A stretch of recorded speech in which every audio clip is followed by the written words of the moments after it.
Hello again, welcome to today's attempt of a Yeardle puzzle. 3 more events that took place in the same year, and I'm going to try and guess what year that was.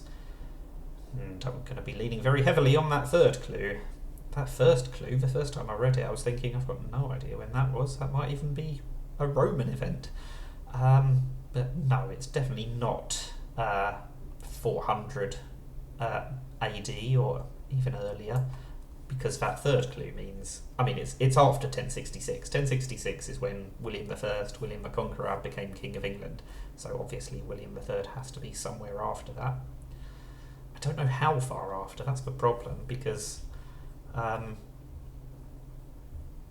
VIII was king in the 16th century.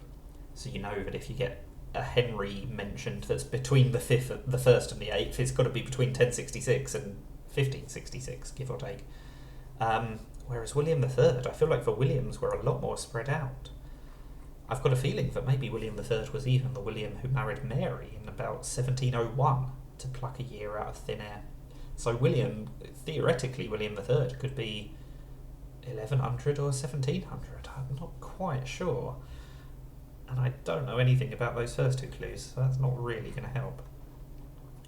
Where am I going to start then? I'm not going to be surprised if this turns out to be way later than the correct answer, but I'm going to start with a nice round 1700. Just something about that third clue is making me think that it's quite a late William, relatively. And I'm right! I was right to put all my eggs in the William basket being later rather than earlier in terms of the last millennium. One of my better first guesses, that is right. Let's go a little bit later then. And a bit later still. Obviously I've moved the wrong way. Okay, so it's between 1680 and 1689. Let's try 85.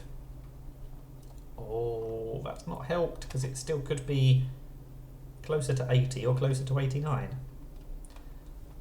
Let's test 80. Well, let's test 82. Okay, so I'm still at least 3 years off, so it's got to be 88 or 89. We'll try the even year first, and I've nailed it. I was only 12 years off on my first guess. I'm usually not that close unless it's an event that happened last year, and sometimes even if it's an event that happened last year, I'm miles away. So I'm really happy with that. Let me know how you got on. I think for once I'm actually confident that I probably beat some of my viewers. That doesn't usually happen, but it might have happened today. We'll see. Let me know in the comments. That's the Yeardle puzzle. Thank you for watching, and bye for now.